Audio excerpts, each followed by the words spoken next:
Welcome back to another episode of Managing Sexuality Intelligently. I'm Jason, and I'm here with Stephen Ng, marriage and family therapist. Thanks for joining us, Stephen. Yeah, of course. And what we do here is I present a topic to Steve, which I planned ahead of time, but Steve has no idea about, and we chat about it for an hour or so. It's just two guys hanging out, talking, having a conversation. And today we are discussing the real sex ed. Steve often talks about how sex education programs are lacking in the United States. They're focused on unwanted pregnancy, sexually transmitted diseases, and other abstinence-based ideas when they should be focusing on teaching students how to manage one's sexuality intelligently. We'll talk a bit about what we learned from our own sex education programs and what a real sex ed class should look like. And before we get into all that, if you have a question for Steve, visit stephening.com and fill out the contact form. At the end of each episode, Steve will answer a listener question, so be sure to stay tuned for that. All right, Steve, let's go back to when you were a teenager and taking sex education in high school, if you can remember that. Did not exist. No. The closest we came, I guess it was a precursor, and it was they would separate the boys from the girls and talk about hygiene, and that was it. That was okay. Cleaning a boy's body is different from cleaning a girl's body. So they were teaching you how to clean your body, how to shower from head to toe and all that kind of stuff. But nothing really sexual in the sense of doing it or avoiding doing it. There was no conversation about that. Now that was long ago, and thankfully the topic has at least been broached. So now I think kids can say the phrase sex education without getting slapped in the face. But unfortunately, it hasn't evolved very much. Do you remember when it started becoming a thing in the United States? Is there a specific date that they started implementing it in public schools? Well, that's like a Wikipedia question, right, on sex ed. But I remember going from high school to college and having children of my own afterwards. And as they started going through school, sex ed was then a thing. And although I was a pretty conservative person back then, I thought without regret, and without any inhibition, I just thought, yeah, absolutely. They should be, learning all the very things you mentioned: anatomy, physiology, what is the science of reproduction. They should be learning about how to avoid sexually transmitted, now we call them infections instead of diseases. I'm not sure exactly what the difference is, but we want people to stay healthy, and as a public health measure, teaching people about those ideas seems right and proper, despite some who speak to the contrary.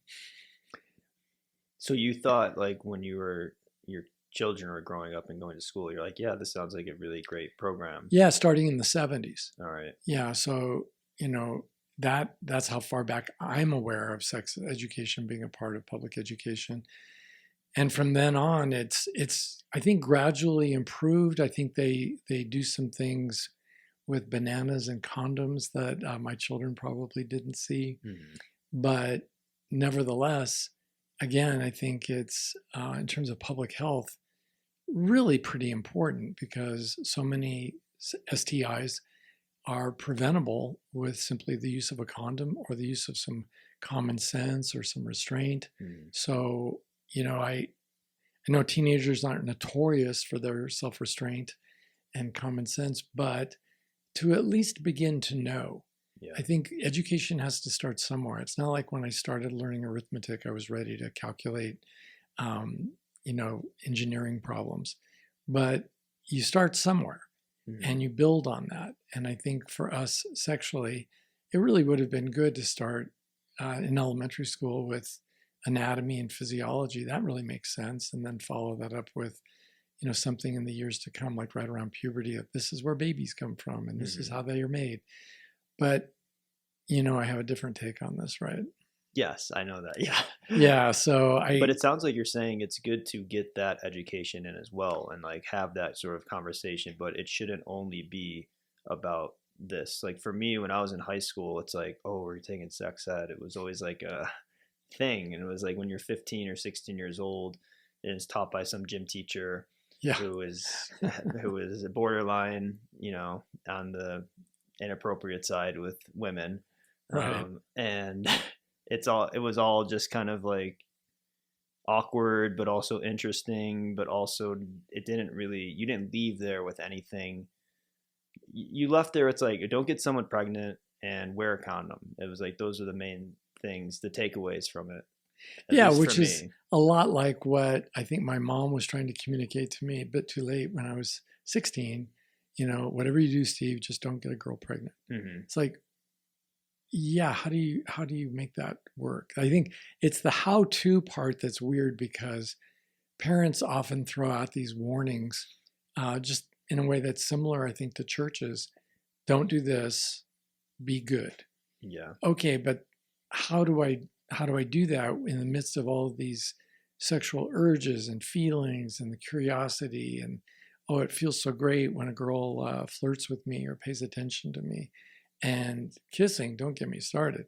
So so with all of that, it's like, yeah, well, so what are you supposed to do then, when you're feeling all of this stuff? And specifically, what are you supposed to do instead of all of that stuff that we all figure out pretty naturally, I think.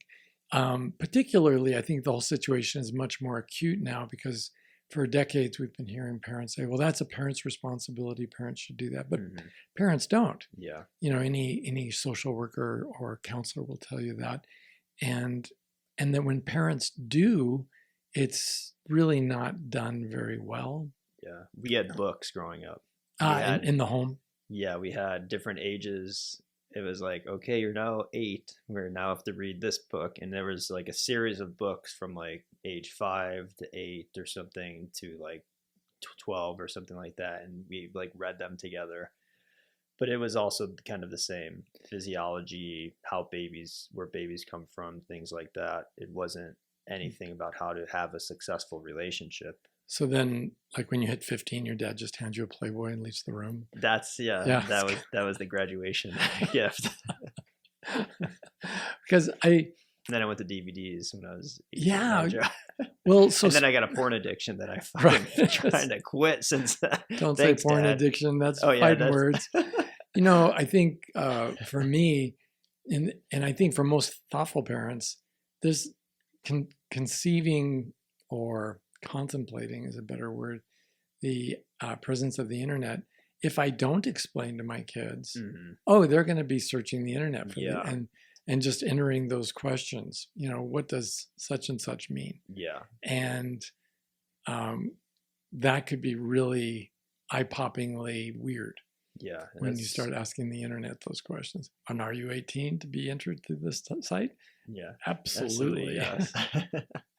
Well, that's a good thing for parents to consider. Like, if you don't have these conversations, then you're leaving your kids up to their devices and the internet to go out and find it. So it's like they're going to get it either way. So it's like, pick your poison. And I think it'd be better to explain it as a parent than letting them figure it out on their own. Well, yeah, or to find the literature that you think best presents it. I mean, even these podcasts, I don't think are generally beyond the scope of, say, a 12-year-old, 13-year-old to listen to. And I think that could be reasonably part of a sex education. But, we're talking about the how-to, but we haven't really talked about the content, the what part. Like, what would you teach? And after you get through anatomy and physiology and how diseases are communicated, it just seems to me that the thing that's really missing is talking about the ecology of sex, the context in which human sexuality normally is played out. And that's in the context of human relationships. So it would be a little bit like studying a tree or a zebra at school, but completely devoid of any relationship to other trees or to the jungle or to the savanna or the plains or whatever natural environment the animal lives in. And to just talk about sex as if it is so sterile that it isn't influenced by feelings like love or even at the other end, revulsion. The idea, for me, I don't know if you ever had this, but I remember somebody in 6th grade saying, yeah, when you French kiss, you're supposed to put the tongue in the girl's mouth. Uh-huh. And everybody went, oh, gross. Why would you do that? Yeah. I think most of those guys have gotten over it by now. Yeah. But, and I know I have. So when we talk about the context of relationships and the context around, or the ecology around human sexuality, it's actually the easiest part for people to begin talking about and having comfortable conversations about. Not that they're necessarily informed, because parents can be, okay, parent, you might want to put your fingers in your ear when I say this. Parents can be idiots when it comes to relationships, just like any other subject, because they may themselves be trapped in a horrible and unsatisfying relationship where sexuality is a real problem. But to build a relationship that's worth having, and to be sharing a life that is worth sharing with another human being, where sexuality becomes a joyful and truly awe-inspiring part of that life, that would be something for people to talk about. Like, what would that look like? What would be the context of that? Yeah. And I think we don't do that for the very simple explanation. I don't think most people know how to do it for themselves. Yeah. So the idea of putting it on the curriculum would be like, a physics professor in seventh grade putting how to assemble your own atomic weapon. Mm-hmm. I don't think most seventh grade physics teachers know how to do that. Mm-hmm. And for the same reason, I don't think most sex ed teachers or hygiene teachers or PE teachers know how to have great relationships. Yeah. And how did you come to this conclusion to have these ideas about that would be something that people could really, was it like, what was your journey to that realization? I mean, I know it's your work has to do with it, your own failures and your relation. I mean, I'll let you speak on that. Well, I think most people who listen to me regularly know that I have a rather large part of my practice that is devoted to forensic counseling. And forensic is a nice sounding word that just refers to anything court related. And in my case, it has to do with men and women who've been charged with sexual crimes. And sometimes they've already been adjudicated. They've gone to prison and now they're out, but they're on parole and they're required to go to some counseling. So over the last 25 years, I've sat with a lot of these people and really listened to their stories. I've studied them repeatedly as a group, studying their demographics. And there are a couple of things that stand out. One is the vast majority of people convicted of sex crimes are clearly not people who have a clinically significant sexually deviant diagnosis. So, and that's the fancy word for that is paraphilia. And people automatically usually think that they do. Oh yeah, if you're labeled sex offender, the word is just such a broad brushstroke. It includes exclusively baby rapers who will snatch your child up off the street and drag them into the bushes. And if they don't kidnap them then and there, then rape them immediately. And that's simply not the case. The vast majority, as I say, are perfectly normal people who may have other problems like depression or a drug and alcohol problem, anxiety. They can have any number of very commonly found problems in the general population that does not commit sex crimes. But then you ask yourself, well, why did they commit sex crimes and why doesn't everybody, if that's the issue? And the answer is it's complicated. It's sort of like asking, well, why did one brother become a compulsive gambler where the other brother, raised in admittedly the same dysfunctional home, he simply became an alcoholic? Explain that, Mr. Fancy Pants, with your fancy degrees. and your fancy pink pants. Yeah, right? Yeah. And so for me, it's complicated in the sense that we are no two of us living the same life. We each have a different journey. And just like no two of us like exactly the same music every time, all the time, we are all different enough that we have our own special little quirks and tastes and preferences. And so when it comes to sexual criminality, which usually occurs later in life, long after high school, but not always, we it's complicated enough, but not so complicated, I think, that a therapist can't understand it, and not so complicated that the average listener to these podcasts can't understand it. So that's one big thing, is if they're not clinically mentally ill in a sexually significant way, well, what else could it be? And the question that the answer that a lot of people come up with is, well, then they're criminals. They're just criminal people who do criminal things. And this week it's bank robbery, and last week it was sexual assault, and the week after it's going to be something who knows what.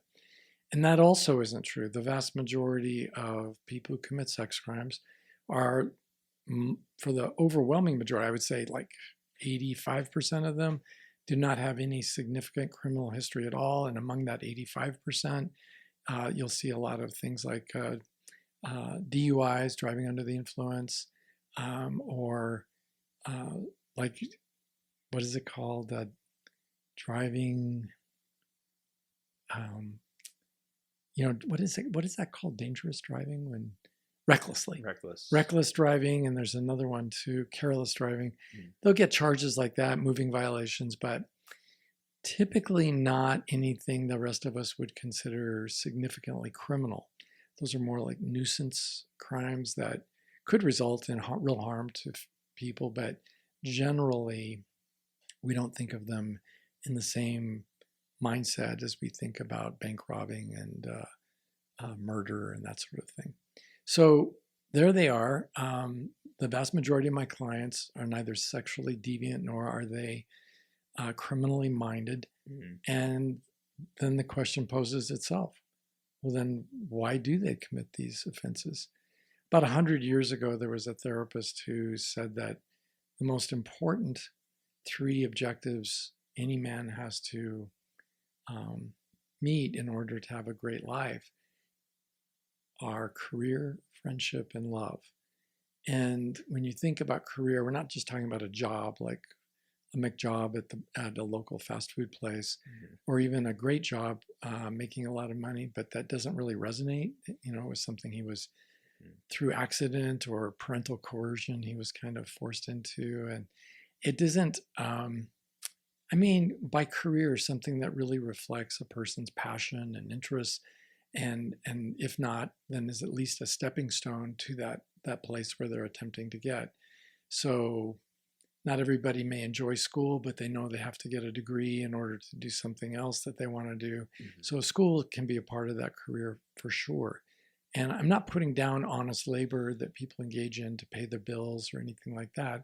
I'm simply saying there's a difference between a job you get to pay the bills and a career. I've had both, and there's a big difference between the two. So, and then by friendship, I'm not talking about a social life where I'm a social butterfly and I know a lot of people, but friendship in the sense where I have deep, meaningful friendships where the men in my life help me to be a better man, and they bring out the best in me by their willingness to confront me courageously and to talk about things that would be difficult for other people to bring up in front of me. And then lastly, love. And by love, not necessarily that I'm married. I've had many clients who were married when they committed their sex crime, but that the love that they have, whether it's married or not, is sound and healthy and growthful and truly intimate, where they can both safely share who they are with one another. Of my clients who commit sex crimes, most, over 90% of them are 3 for 3. They don't have any of these. And so then you think, well, how could we then treat them? It's pretty straightforward. We'd want to talk to them about establishing a real career, what it means to have real friends, and what are the basics of how to have a really great, intimate relationship with a partner going forward. But there is something else, and that is, talking about, in the context of sex ed. And I would argue that, and this is perhaps controversial, but you always hear on the crime shows when the judge looks at somebody, or the detective, or even the lawyer, their own lawyer, says ignorance of the law is no excuse. Well, we're a country that's got a lot of laws. We have a lot of behavior that's against the law. And I've had a lot of young clients who committed the crime while they were still in their teens, but generally out of high school. So 18, 19. And sadly, none of them really knew the law in regard to their behavior being against the law or the horrible consequences. They might have had a vague idea this isn't a good idea, or a vague idea that this could get me in some trouble, but they had no idea what the actual consequences are. And so it seems to me that and it could be part of a sex ed program, it could also be part of a civics program where we just teach people about state laws going forward. And in different states, there are different ages of consent where teenagers can have sex or are illegally having sex if they're under a certain age. And I think that our teenagers deserve to know that, because if they don't get informed, I think ignorance of the law is a bit of an explanation of how they came to commit their crime, if not an excuse. I know that the legal system says it's not an excuse, but morally, I think it is a bit of an excuse when you have no idea that having sex with your partner, male or female, is suddenly against the law. It was acceptable when you were 17 and they were 16 or 17, but now that you're 18, it's suddenly against the law. I think kids need to know that stuff. You get a lot of those cases where it's that close and people get... I do. I get all kinds of cases like that where, and what's more confusing about it is we all tend to define reality by what we've experienced. And what if you grow up in a dysfunctional family? Many of my clients have, and where terrible things have happened to them in the past, and the perpetrator never had any consequences. Nothing was ever said or done about it. And I've also had clients whose parents were involved in crime, including mothers who were involved in prostitution. And they grew up knowing that their mother was a sex worker, and it affected their perception of what was okay and what wasn't okay. So, and then for them, they were sexually active at, say, 14 or younger, because I've had people sexually active much younger than that, and consensually so, in the sense that they were with same age peers, and it wasn't an exploitive experience. And then only to find out, oh yeah, that's absolutely not okay. You're not supposed to do that. But they usually only find that out once they get arrested for having sex with somebody the same age they were when they had sex with an older person too. All right.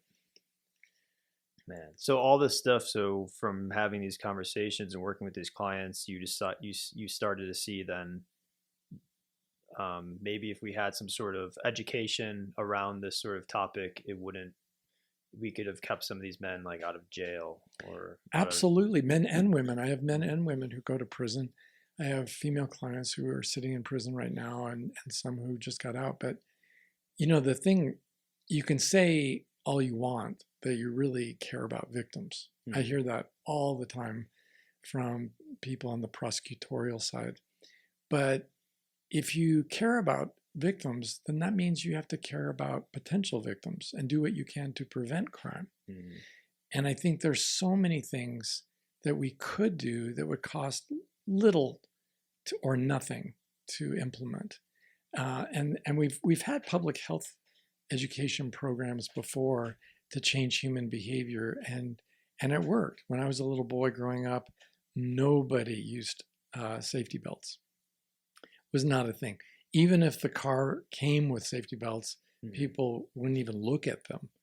They were just ridiculous. And then as time went by, what the American population has experienced is more and more people embrace the safety aspect of it.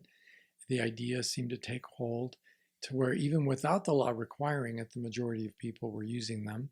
And then once the majority were using safety belts, then it suddenly was really easy to pass laws for the obvious reason that it was costing us all a lot of money in insurance costs and in terms of human suffering to see people get into accidents where death or injury could have been prevented.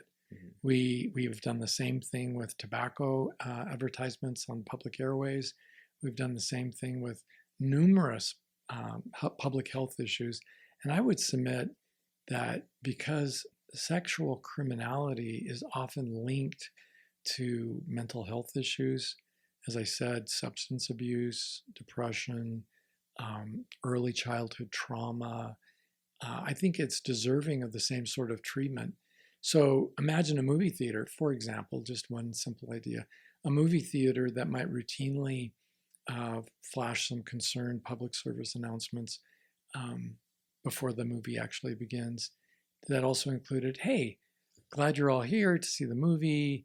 If you happen to be with someone who's under the age of consent and you're thinking about having sex later, just remember the law says blah blah blah blah blah blah, and just to know that that can happen, or even to have it acted out. Yeah. With the same way we act out other sorts of public safety information. I think we could do that. So there's that. There's the messages we could communicate in school that we don't. I don't know of any school district in the country that teaches about the impact on your life of being on the sex offender registry, or much less the residency restrictions, or how it affects your job prospects. I mean, that should be something that every high school talks about. Yeah, and it seems like if they talked about it that way, I would be interested in it. I'd be engaged.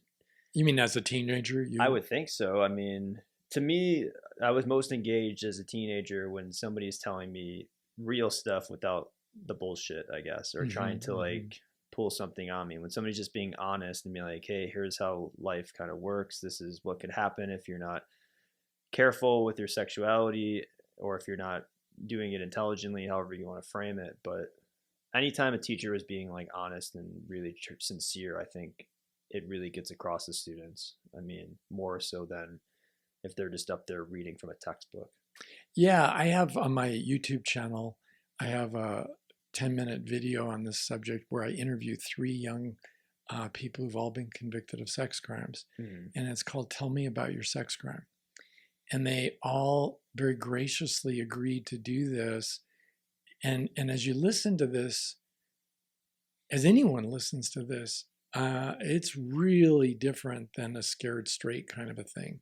It's really more what you were talking about. Somebody explaining in a very real way what happened, and then what happened as a consequence, and what did they learn? What is their takeaway from the experience? Yeah. It just sucks all of the excitement out of a sexual experience that's illegal. Yeah. When you listen to real people talking about stuff like that. It's only 10 minutes, and there's no swearing or anything like that.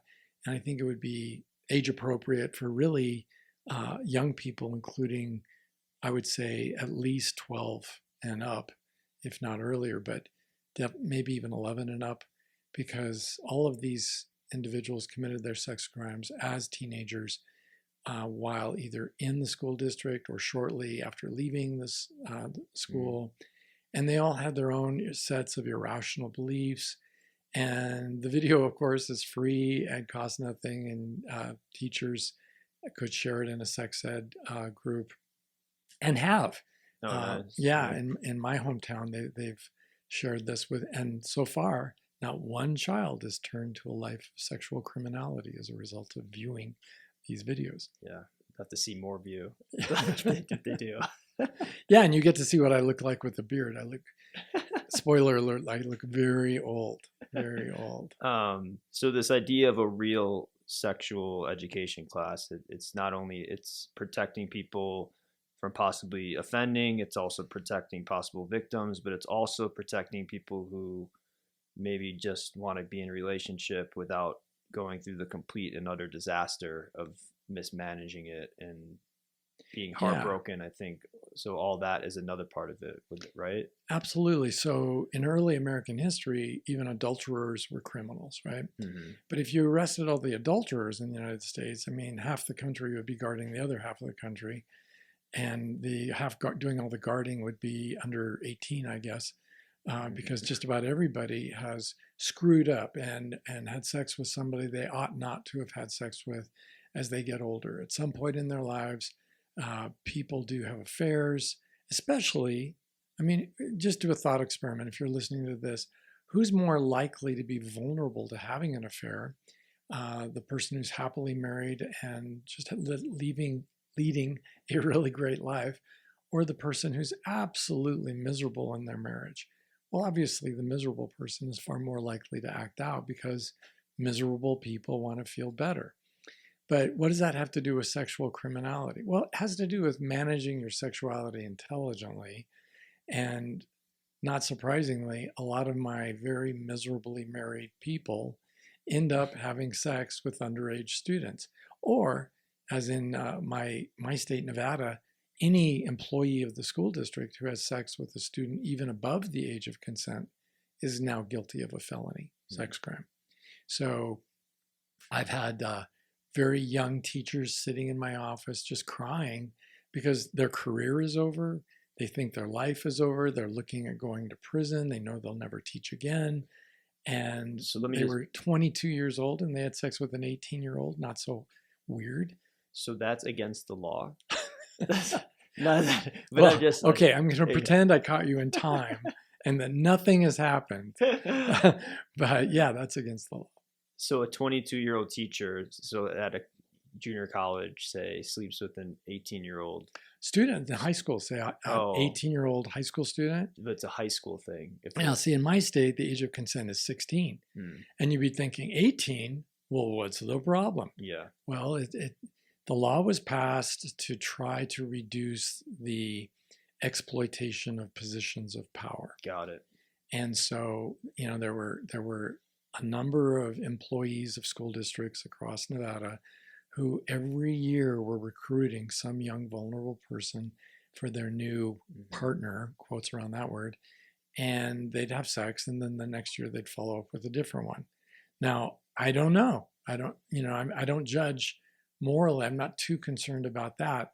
I'm not sure the law did fix some problems, but it seemed to create other problems.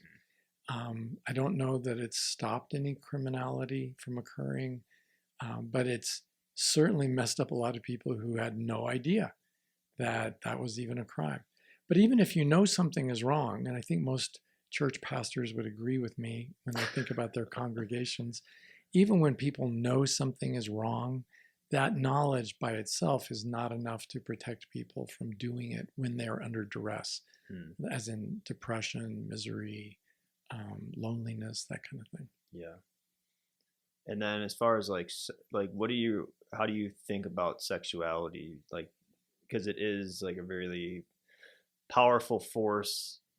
So it's like you kind of need this you need to have some understanding of it. Otherwise it could kind of take you over. Is that what is happening, or like what's going on?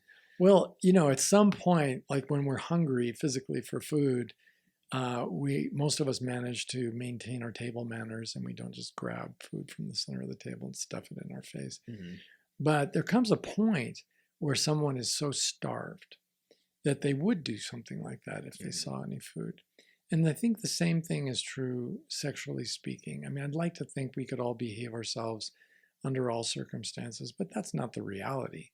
Our sexual drive is a force of nature, like the Mississippi River or the tides in the ocean. It is impossible to repress that indefinitely. So learning to manage that force of nature intelligently, to work with that force of nature is what we're talking about, at least what I'm talking about when I talk about providing our young people with the proper sex education. So for me, and I'll just be the one to go out and say this, I think Jocelyn Elders, our former Surgeon General, who was fired for saying this, I think she was correct in her saying that it's a healthy option for young people to consider masturbation and engage in masturbation rather than to risk unprotected sex with other people, because they could get HIV or some other illness as a result. So I don't know why parents resist that, except it seems we are, as a population, many of us are more afraid of our children committing sexual sin than we are of our children dying. And that's not right. Yeah. That's not love. We can come back from sin. There's no coming back from dying. Yeah. So, That's a real statistic. It's a like.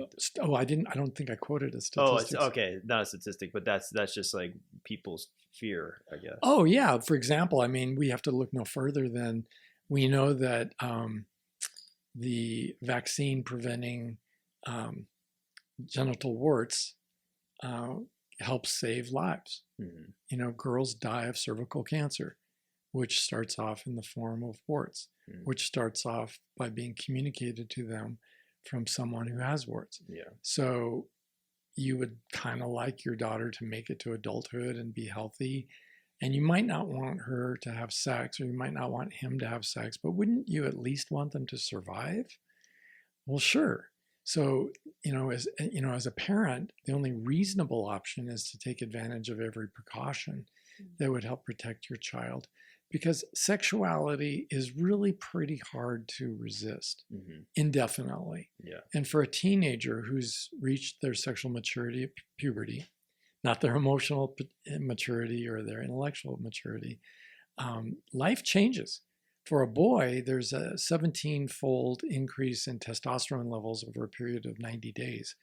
And for those boys who experience, I mean, can you imagine an adult man, what he would be going through if his testosterone multiplied 17-fold over a period of the next 90 days? Mm-hmm. I don't think most of us could handle that perfectly. Yeah.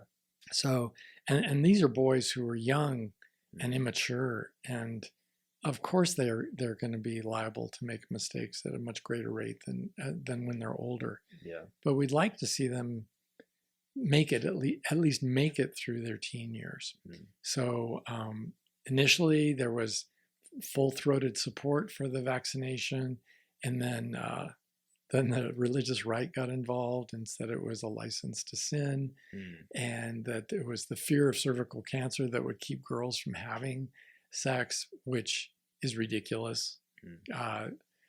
That's just absurd. And thankfully, over the years, the openness to getting the vaccine has grown as more parents are making the decision on their own without feeling like they're giving their daughter a hall pass to sin. Yeah. And damnation. Oh man. What about then? And then in your own like just romances in your life and just dating and things like that, like learning some of the concepts that we talk about here, like the intentional interview, the abuse-free life, like would you wrap that up in a program as well? Would you? Yeah, and that's really a good question, because that's a lot more demanding intellectually. It's a lot more complicated. But again, just like with mathematics, starting in first grade or even in kindergarten with just counting, making sure everybody knows how to count, we all need to start somewhere. And the sooner we start on these topics, which I really don't see how anybody can object from any religious perspective to the idea that we should all have an abuse-free relationship if we're going to have one, or that we need to get to know people before we marry them, and here's how you do that. I don't think this should be too controversial. The only reason we don't do it, I think, is because the knowledge isn't widespread. Most people haven't listened to my podcast or met me personally, and they never will. I'll be long in the dirt before they probably hear about a lot of these ideas. But I think they're just so essential to living a normal life. And if we started, say, as freshmen I would say in a health class or in a psychology class, I took psychology in high school, I think it could also be started in a variety of other situations. But I think even starting a whole new class called Relationship 101, which would be applied psychology. I remember taking classes in typing in high school. I remember we even had a business law class. We had all kinds of classes in home ec and accounting and driver's ed. But relationship training, it's sort of, if you believe the family is the foundation of our civilization, it might be a good idea to teach kids how to do family. And I think, although many of them will not master the material, right? Yeah, for sure. Right? It'll either go over their heads or they'll be dismissive. Oh, this is boring.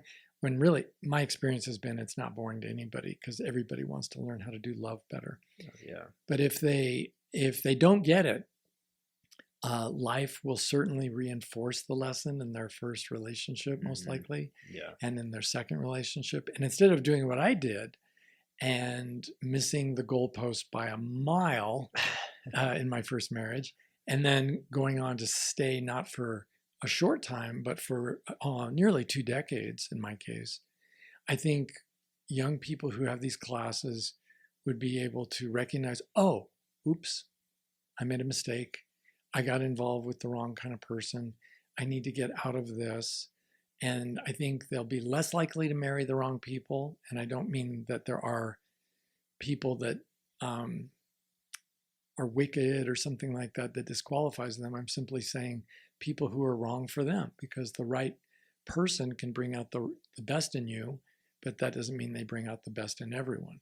So finding a way to let the right one into your life, I think, really is pretty important. And then to recognize that we all have thinking errors, we all have irrational beliefs when it comes to love, and that we'll never change anyone, because one of our irrational beliefs is, well, if I just do this, then they'll change. Well, that alone is like, if I knew that when I was 16, it's like, I think I could have saved myself a lot of heartache and pain and struggle. I mean, like you said, it's like you learn these things eventually through life, but it's like, do we want our people to go, through their 20s, through their 30s, even longer, like missing this information? Yeah, and whether you're listening to this podcast with your kids or without, if they're not in the car with you, to think, what would be the kind and loving thing to do for your kids? Well, of course it would be to teach them how to talk to people about compatibility and, oh yeah, equality and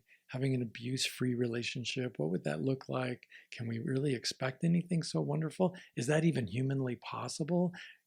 Can any of us have a relationship where people don't yell at us and swear at us and call us names?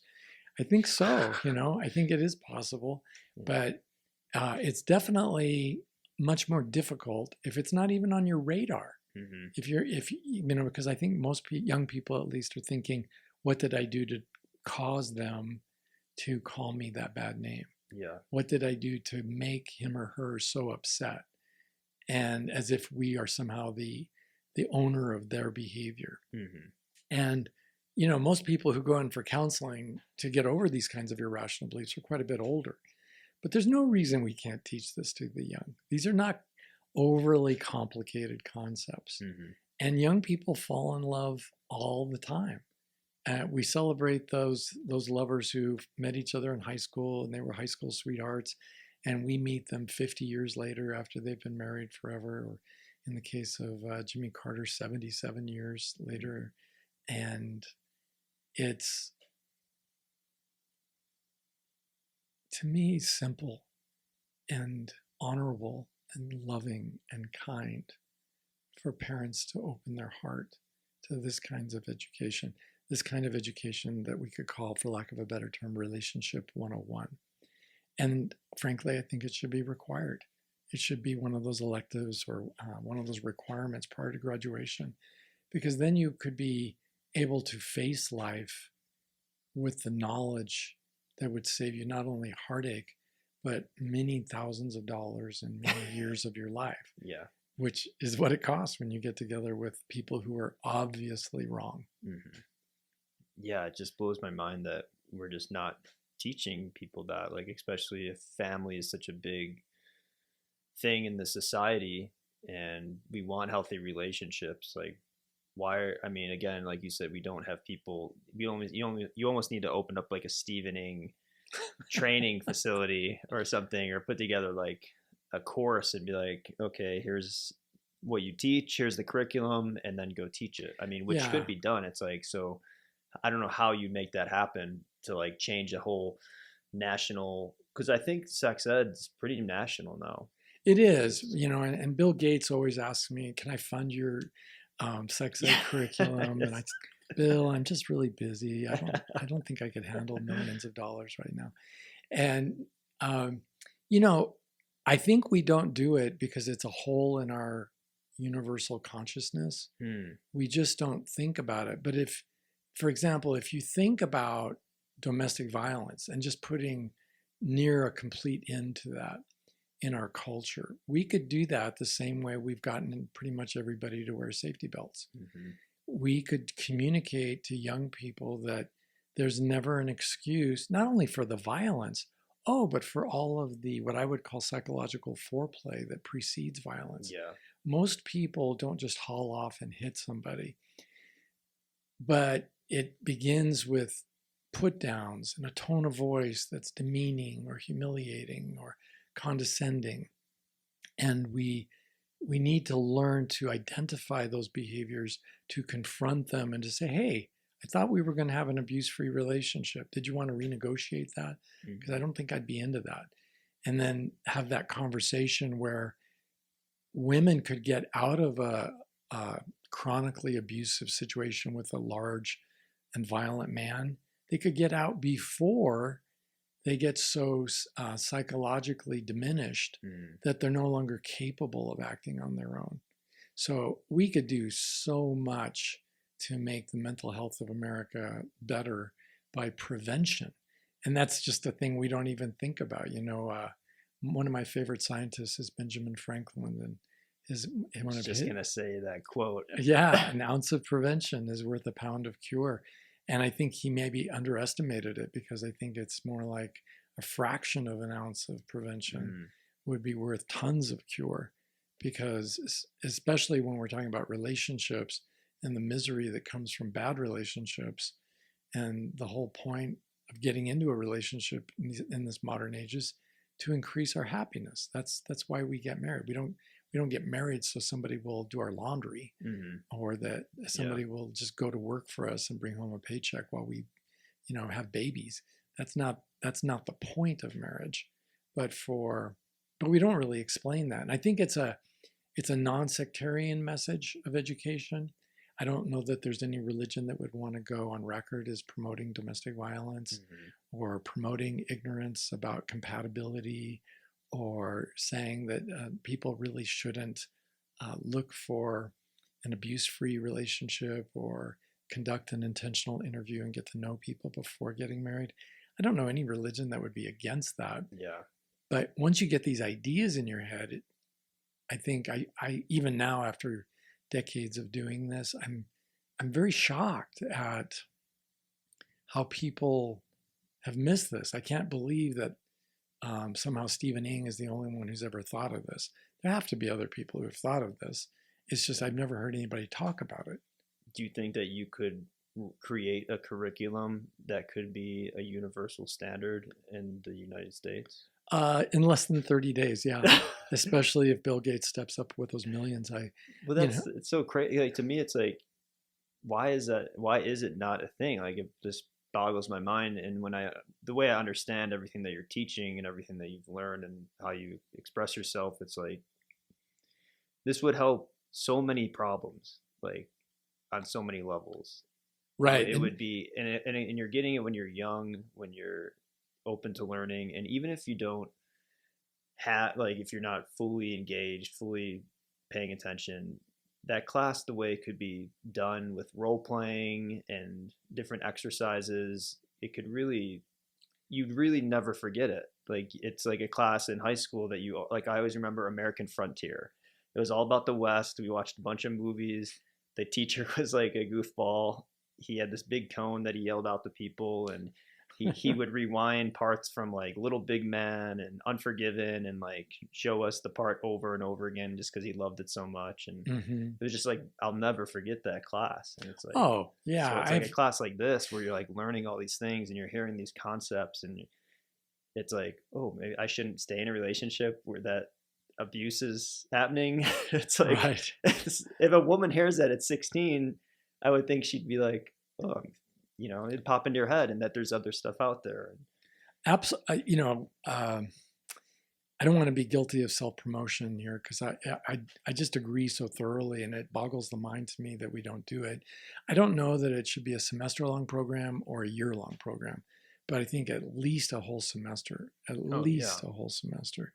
And I think, the idea of doing the role plays and confronting abuse, for example, Yeah. just confronting verbal abuse and how we would do that and what that would look like so that our young people recognize what is verbal abuse. Now, I can imagine that there would be blowback when abusive parents get confronted by a Oh teenager, yeah. who comes home and says, "I'm not comfortable with the way you're talking to me right now. I was hoping we could have an abuse-free relationship." Shut up, kid. Yeah, and there's a quick punch to the nose or something. I can imagine stuff like that, but that's kind of what happens when you try to change a culture. Mm, And I don't know why we wouldn't want this change. yeah. And it's such on the face of it, it seems such a simple idea. I think some of the pushback would come from, I don't even know if it would come from liberals or conservatives or who would be against this kind of idea. But I'm imagining one of the objections might be, well, where's the research? It should be science-based. Well, for It's me, your career. yeah, It's everything that you've listened to with humans and everything. well, it's easy for me to say that, but Well, I'm saying it. yeah, well, I think for me, instead of the Father, Son, and Holy Ghost, I've embraced a new Trinity: reason, knowledge, and humanity. Yeah. And when you think about teaching our daughters and sons how to recognize abuse in the home, Mm-hmm. who's against an idea like that? I don't really think before we did driver's ed classes in public schools, we did a lot of research to figure out if driver's ed classes really did reduce accident rates or by how much. I don't think we did a lot of research on home ec or any of the myriad other classes that I mentioned, like Typing. business law, typing, all of those things. Do those really help us get a job? Do those really help us in our career? Did it really make a difference? Yeah. Typing definitely. Yeah. I mean, Well, and some would huge. say, yeah, but now we have we can use dictation programs and just talk into the microphone. Yeah. But I agree. I think for me the typing is one I'd want to keep, but don't know too many people who do shorthand anymore. And that was a high school class, in my school. And I think if we just think it through, the case for this kind of education presents itself. You would have to be a fool not to see the direct line connection between teaching a child to recognize abuse and that child being able to better avoid abuse in their future. Mm-hmm. And that's just one idea out of the whole one of the many. Yeah. Yeah. And there's so many others. I think the idea too, even about like telling a child you don't have to get married if you don't want to, but you could then meet your needs honorably by having the intentional interview and really getting to know where the person's at, and if they're at the same place you are, you could date, or I don't know, you could live like whatever life you really want to live. I think when you have this kind of relationship technology, I mean, if you really want to go build an epic romance, here's the blueprint for that. If you want to be single, here's how you do it in a way that's honorable. That's going to keep you out of jail. That's not going to put anyone else at risk. And there's so much, I think, there too. Yeah, I'm kind of speechless at this point because I'm still, as many times as I confront this over as many years as I have, I'm still flabbergasted that there is collective denial in our country about the value of educating children regarding a simple task, a simple social skill like getting to know someone. Mm-hmm. It's almost as if we think it's just a gift that you have upon birth. It's part of your birthright as a human being. Mm-hmm. You will all have the same level of social skills and you'll be just fine. Yeah. But our marriage outcome statistics would indicate otherwise. Yeah. We have terrible statistics for marriage. Mm-hmm. And the only reason they aren't even worse is because so many people have given up on marriage that they're not even getting married anymore. They get together, they move in, and then they break up and they go their separate ways, wiping their brow because they've avoided the legal system and the courtroom. And I think there are great reasons to get married, but if we're going to save marriage, I think it would be appropriate to start teaching people how to do relationships in a way that makes sense. Yeah, I agree. And I hope somebody listening has some pull in the education department Bill Gates, step away from the bridge game. Yeah. Give me a call. I would love it. I think it's just such a great idea. I mean, it's one of the things that you've always talked about and that really resonated with me. And just from my own failures and my own relationships, which are three, I wasn't married, but I had 2 5-year relationships and 1 3-year. They were kind of like mini marriages, as we discussed before. And it wasn't until that third one, which was a major blow, and then working with you, that I'm really evolving my ideas on relationships. And as you look over your shoulder and at your history, all 3 of them were, knowing what you know today, avoidable. Oh yeah. Yeah. So easily avoidable, which would have meant either you'd be in no relationship, just building up your career, building up your life, or you would have been in better relationships that were more suited to you, that would have given you a higher return on your investment in terms of time. Yeah, it would have also saved me a lot of heartbreak. As far as like my first one, when she broke up with me, that was like a high school thing, so it's like, whatever. And then through college, and then she broke up with me, and then I took it all upon myself that I was the problem. She hates me, what did I do wrong, rather than just understanding that it's the other person, it's their thing that they're going through. It's not super personal. And yeah, it's what I do is about me. It's always about me. Yeah. So it's really, even if I say you're the one who drove me to this, it's even that statement is about me. Yeah. So, and getting so intertwined as well, it's like not really knowing like, oh, where's this leading? Not being as intentional as I could have been, like even in my own mindset, like, are we just dating to have fun? Is this going to lead somewhere else? Like, there's just so many things that I was just kind of going along, hoping it would work out, and not really having the conversations, not even knowing how to have abuse-free conflict, not even being comfortable with conflict. Like you say, a lot of people have, like, I didn't have comfort with it. Well, you and I are both invested in this idea of teaching people prior to marriage how to be better at relationships. But it just occurred to me as I'm sitting here listening to you and, your disturbing history of romance. It is disturbing. Yeah. I mean, it's upsetting, and to listen to it, because it was all so avoidable. It's weird to me that my own profession hasn't done more to promote the idea of prevention. Yeah. Because there are thousands and thousands of marriage and family therapists out there. And collectively, as a profession, I don't think we've done one thing to make high schools a place of learning about relationships. Yeah. In a way that would be truly helpful. Yeah. And it would be a great benefit to, I believe, humanity to do that. And that's one of your trinities. So yeah, right. That's a part of my new Holy Trinity: knowledge, reason, and humanity. Great. So, all right. Well, thanks, Steve, for that. Now I understand you have a question from a listener, and it's one, as always, I don't know anything about it. I have not looked at this before. Yes, we have a listener question. So, and again, I get these too. They're always fun to read and to bring up to Steve. And again, if you have a question for Steve, you could visit stevening.com and fill out the contact form and ask Steve anything that you want. It's a really fun part of the podcast. And again, yeah, we could be interactive, you and me. Yeah. So here we go. Here's the question. Stephen, do you think it's possible for a marriage to survive an affair? And I don't mean survive like not getting divorced. Specifically, how can a couple get to a good place again when there is so much guilt and the trust is broken?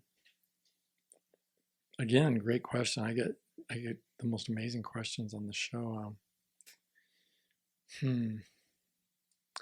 Well, there are a lot of people who just merely survive, and I think the questioner really wanted to know more about thriving.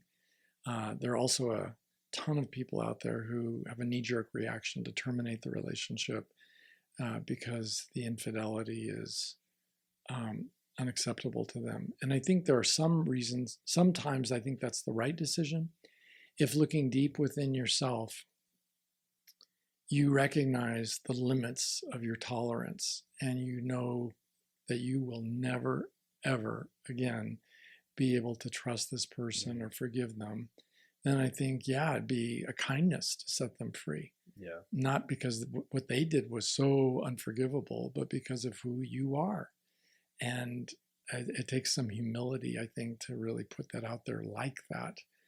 I that business of giving up and walking away, though, I think is the right call for a lot of people, because, and the reason people don't do that, I think, as often as they could, is they think for some reason, religious or not, they just think that you should never give up, and so they have this moral that says that giving up is even more wrong than the wrong that was committed. And I've talked to people in my office who think like that. And what I object to there is that the rules somehow matter more than the people the rules are meant to serve. Mm. Our morals, our ethics, our rules, our values, all of these concepts are meant to serve us. And if they stop fulfilling that function, then again, by one of the holy elements of the Trinity, to which I subscribe, humanity, if it's not serving humanity, it's time to get rid of it, because it's become some sort of a Procrustean bed that I'm tying people to, and the bed made of iron, it's gonna fit everybody, but we may have to cut off their legs or put them on the rack to make them fit it. So I think it is okay to admit a failure and to walk away. Having said that, though, I've also seen many couples who've worked through relationships, but I want to say there's no one size that fits all.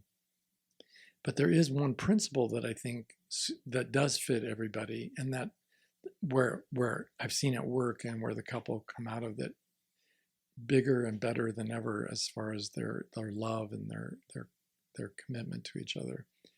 And that is where they accept that the former model of marriage that they were living wasn't working. Mm.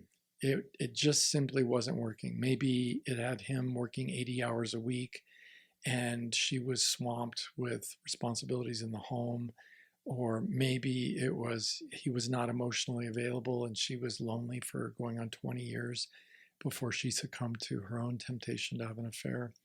It doesn't matter what it is, but there was something very defective about the relationship they had. And that relationship must of necessity die. So going forward, no matter which way we go, whether we stay together as a couple or we split, we have to drive the wooden stake through the heart of the old marriage and put an end to that. And then the question is, well, how do we build a marriage that would last? Yeah. And I think at that build point, a time machine and you go back to high school when they're teaching this stuff. Right, you could do that, although you'd look odd out of place for your age. But if I think that's a reasonable point where somebody might want to go to a marriage and family therapist and negotiate the terms of a new relationship. Mm-hmm. I do think statistically, most people who separate in order to think on their own or separate to start going through therapy, statistically, they have a greater likelihood of making the separation permanent.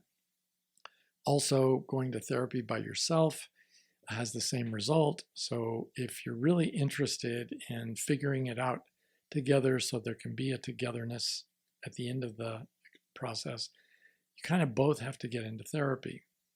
And I think the basis for that is an old saying of mine: angels don't marry demons. So even if my partner was the one who had the affair, I probably have a hand in that business.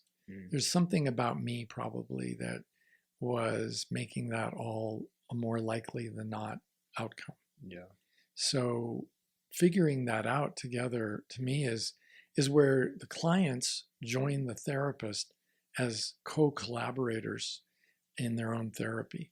Mm-hmm. It's as if they are field researchers going out into the field and collecting data. It's all the data is in their head, it's in their history, it's in, and the therapist is the one who's responsible for figuring out what's important or what's relevant and what's not. Mm-hmm. For some therapists, it means we need to double down, for example, on religiosity. Renew your vows, renew your faith, renew, your commitment to the Lord or whatever it is. William James said, and I'm really fond of quoting this relatively new quote, that wisdom starts with learning what things to ignore. And there are certain aspects of our lives that are just irrelevant, that really don't matter. Mm-hmm. So maybe religion is not the guilty element here, or it's not the fatal element. Maybe failing to be more religious is not the problem. In fact, none of us saw this coming, we all are best advised to be very humble, because there could be any number of variables, not just one, that contributed to the overall failure. None of us got married so we could have a painful affair situation blow up in our faces. None of us do that. Yeah. And so what happened?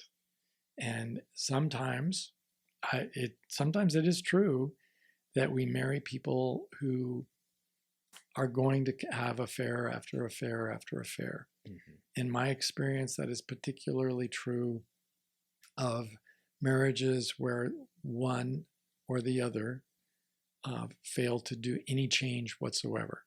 And why should we hope for something to be different when nothing is different?